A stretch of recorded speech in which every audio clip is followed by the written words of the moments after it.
Sepanjang hidupku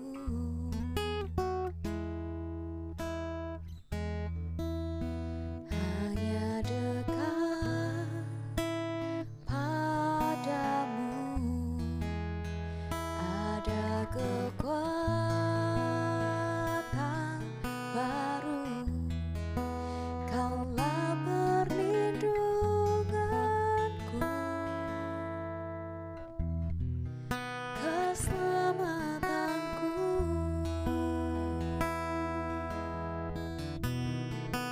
Ku ingin selalu bersekutu denganmu, menikmati hadiratmu.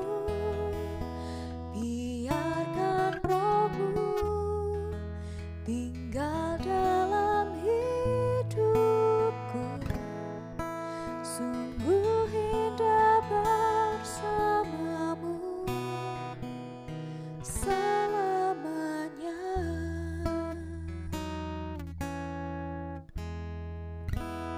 Hanya dekat Allahku, rasa tenang hatiku. Kau sertai jalanku sepanjang hidupku.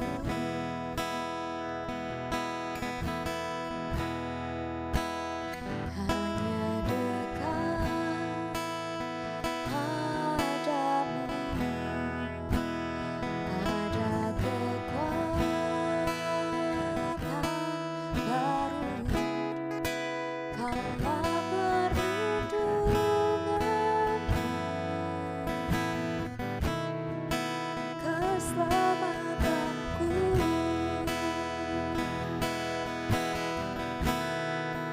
Ku ingin selalu bersekutu denganmu,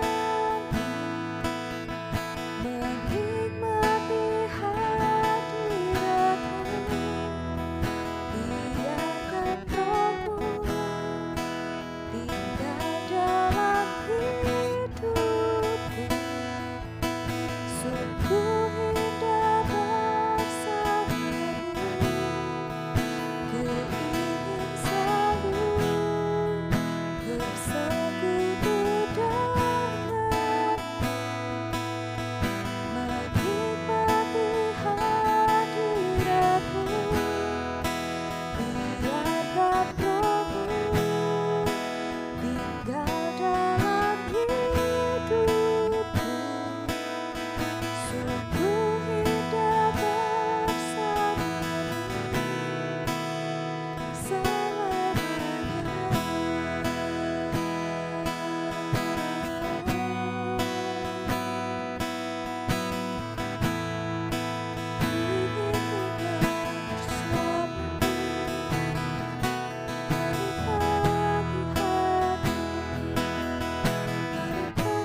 Father, which art in heaven, hallowed be thy name. Thy kingdom come, thy will be done in earth as it is in heaven. Give us this day our daily bread, and forgive us our debts, as we forgive our debtors. And lead us not into temptation, but deliver us from evil. For thine is the kingdom, and the power, and the glory, forever. Amen.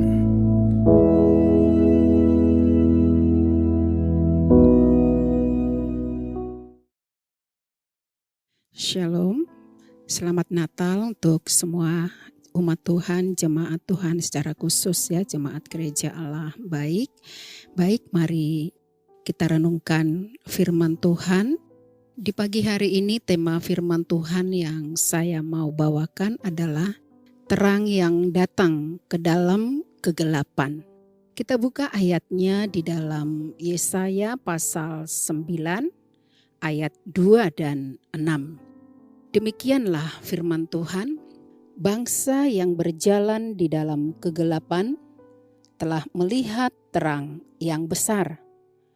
Mereka yang diam di negeri kekelaman, atasnya terang telah bersinar.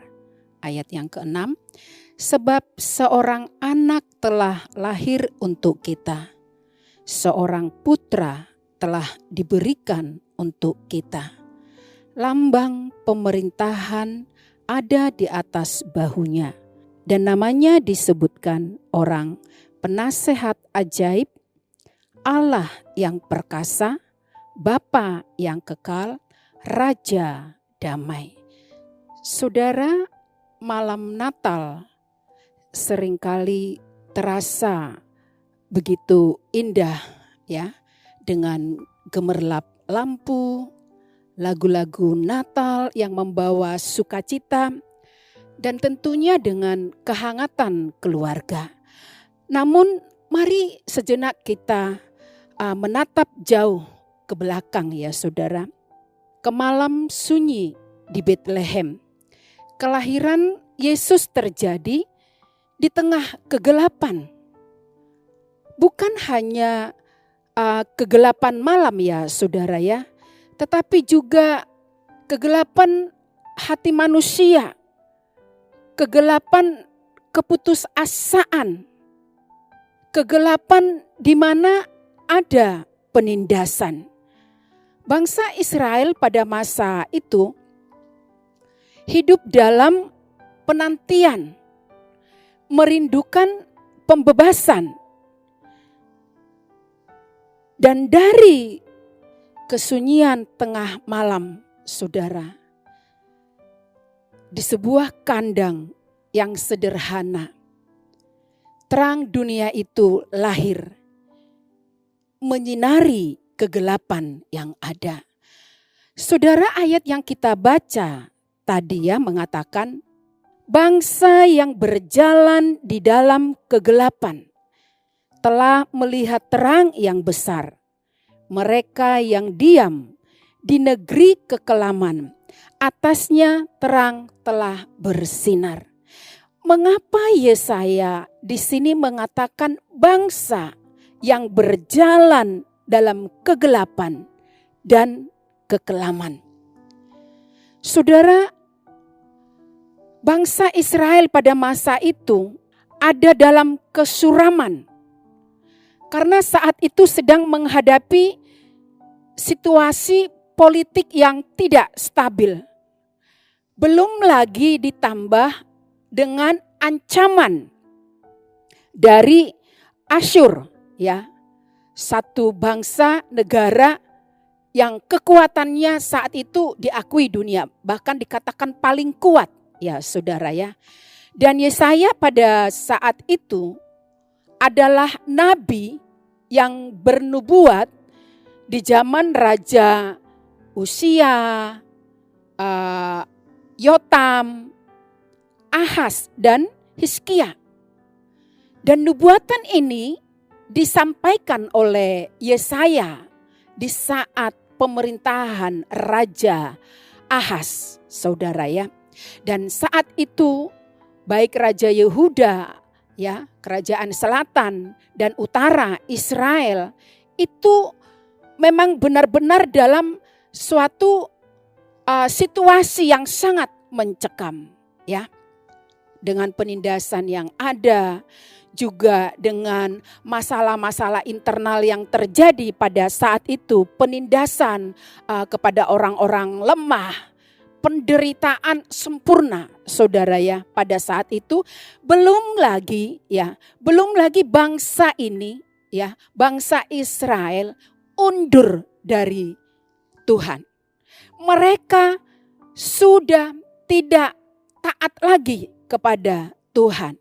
Bahkan di pasal 7 ya saudara, dikatakan bahwa bangsa ini telah mencari pertolongan atau bertanya-tanya untuk suatu pertolongan bukan kepada orang yang benar, ya, atau harusnya pada saat itu seperti apa yang disarankan oleh Nabi Yesaya, untuk mereka selalu mencari Tuhan, untuk mereka tetap percaya kepada Tuhan, untuk mereka tetap yakin bahwa akan ada keselamatan yang dari Tuhan. Semua itu, nasihat-nasihat ini saudara, diabaikan oleh bangsa Israel. Mereka cenderung memilih mencari pertolongan dengan bertanya kepada peramal, ya, kepada orang-orang pintar, ya.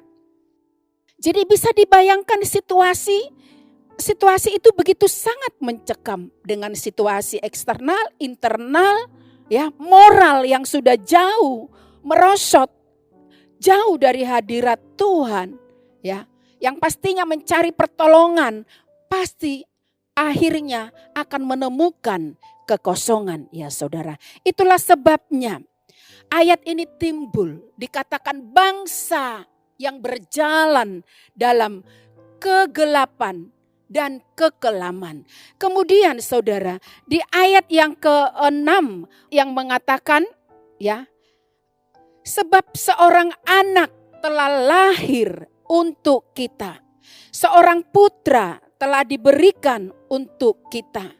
Lambang pemerintahan ada di atas bahunya, dan namanya disebutkan orang penasehat ajaib, Allah yang perkasa, Bapa yang kekal, Raja damai. Dialah Yesus yang lahir di Betlehem. Saudara bisa baca Matius, Markus, Lukas, Yohanes, bagaimana kelahiran Tuhan Yesus, ya. Dan nubuat ini saudara tergenapi, ya, dari Yesaya menubuatkan, ya, sampai tergenapi itu kurang lebih 700 sampai 750 tahun kemudian Yesus lahir untuk menerangi kegelapan, kekelaman, kesuraman yang ada. Dialah terang yang menyinari dunia yang gelap menjadi terang.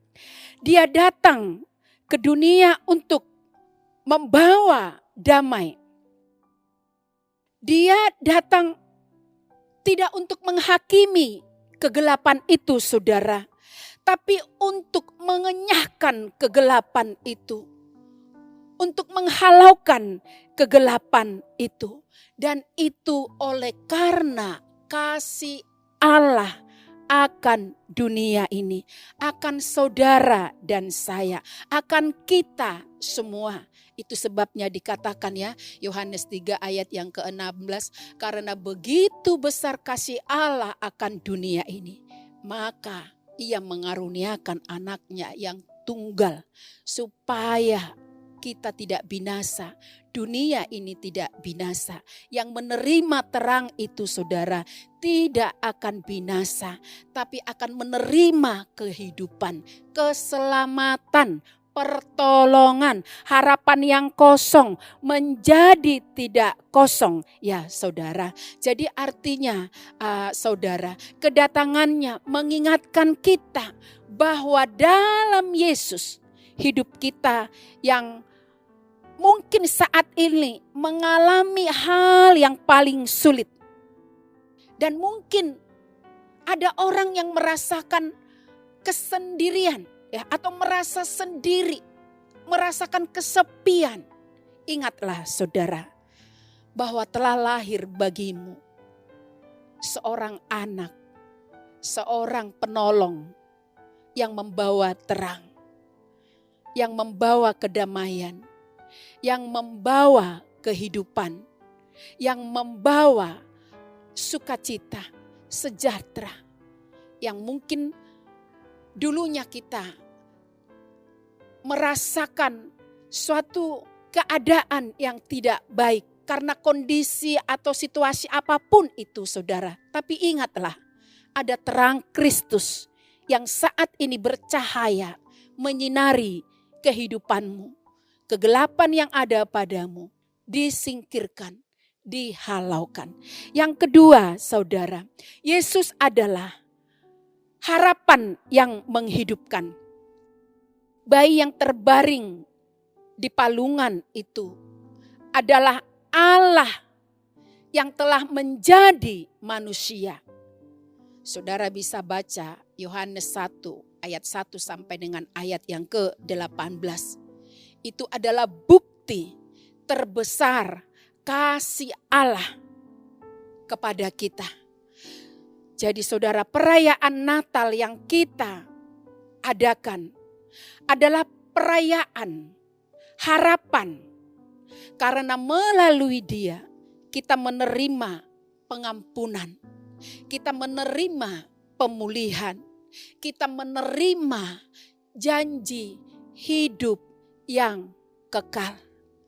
Dan selagi kita, Tuhan izinkan saudara ada di muka bumi ini, ada janji Tuhan yang membawa kita kepada suatu pengharapan yang besar. Selagi kita berjalan bersama Tuhan Yesus, tidak membiarkan diri kita masuk lagi ke dalam kegelapan. Firman Tuhan katakan, hari-hari kita akan menjalani hari depan yang penuh dengan harapan saudara. Yang ketiga saudara, apa yang menjadi panggilan Natal untuk kita? Sangat sederhana saudara. Terimalah terang itu dan berjalanlah dalam terang itu. Yesus memanggil kita untuk selalu tinggal dan diam di dalam Dia. Saudara pasti akan sangat terkesan ya. Biasanya kalau kita di malam Natal itu ya saudara, kita akan menyalakan lilin. Lampu dimatikan dan terjadilah kegelapan. Saat di dalam kegelapan itu, pasti kita akan merasakan ada rasa takut. Menanti ada satu cahaya yang menyinari kegelapan itu. Dan kemudian lilin akan dinyalakan. Semua orang akan menyalakan lilin tersebut. Dan ketika lilin itu mengeluarkan cahaya, saudara, kembali keadaan di sekeliling kita menjadi terang. Jangan anggap saudara, lilin itu hanya sekedar lilin yang tidak membawa suatu makna. Itu maknanya dalam saudara, luas saudara. Lilin itu berbicara tentang pribadi Yesus yang datang ke dunia ini membawa terang dan masuk dalam diri kita. Ada dalam diri kita. Terang yang sudah kita terima itu saudara, yang harus kita bawa kemana kita berjalan, kemana kita melangkah. Kegelapan yang ada di sekeliling kita akan menjadi terang karena cahaya yang sudah kita terima dari pribadi Yesus Kristus. Terang itu sendiri yang ada pada kita. Yang artinya saudara, kita tidak lagi ada dalam kegelapan, tapi ada di jalan di mana jalan kita, jalan yang sudah diterangi oleh Kristus, oleh Yesus. Ada tugas yang harus kita bawa terus dalam setiap langkah kita. Menjadi terang, saudara. Menjadi terang, tidak lagi dalam kegelapan. Arti kegelapan itu apa, saudara? Tidak lagi bermain-main dalam dosa. Tidak lagi hidup dalam lingkaran dosa. Tidak lagi menikmati apa itu yang disebut dengan dosa, yang membuat kita jauh dari Tuhan. Tapi yang ada adalah terang, di mana kita selalu melakukan firman Tuhan, takut akan Tuhan, berjalan dalam tuntunan Tuhan, melangkah dalam tuntunan Tuhan. Natal adalah perayaan kasih Kristus. Kasih yang begitu besar yang diberikan kepada kita, saudara. Dan kasih itu yang kembali kita impartasikan kemana kita melangkah, kemana kita berjalan. Natal adalah di mana kita diingatkan untuk selalu berjalan dalam terang Allah. Ada terang Allah di dalam diri kita. Dan kembali kita menerangi dunia ini. Menerangi orang-orang di sekitar kita. Jadi biar di malam Natal atau di Natal pada tahun ini, saudara, akan membawa kita menikmati sukacita Allah. Menikmati damai sejahtera Allah. Ada raja, segala raja di dalam hidup kita. Dia dikatakan penasehat ajaib, raja yang kekal, raja damai. Biarlah damai sejahtera Allah dilimpahkan atas saudara, atas keluarga di mana setiap keluarga yang mengasihi Allah pasti akan selalu diberkati, pasti akan selalu mendapatkan pertolongan Tuhan. Biar Natal tahun ini membawa kesembuhan, membawa pemulihan, membawa mujizat dalam hidup saudara. Tuhan Yesus memberkati. Terima kasih Bapa yang baik. Terima kasih Engkau sumber segalanya dalam hidup kami. Biar dalam perayaan-perayaan Natal ini Tuhan, di mana kami boleh bersuka cita. Dan biarlah sukacita kami Tuhan meluap-luap. Dan biarlah sukacita itu juga boleh kami bawa kepada orang-orang di sekitar kami Tuhan. Biar tahun ini Tuhan menjadi tahun Natal yang membawa perubahan besar dalam kehidupan kami. Dalam nama Yesus, dalam nama Yesus. Umat Tuhan yang berharap kepada Engkau, yang bersandar kepada Engkau, yang mencari pertolongan-Mu, nyatakan kuasa-Mu Tuhan. Mereka akan masuk di tahun yang baru membawa berkat mujizat dari Tuhan. Di dalam nama Yesus kami berdoa mengucap syukur, haleluya, amin.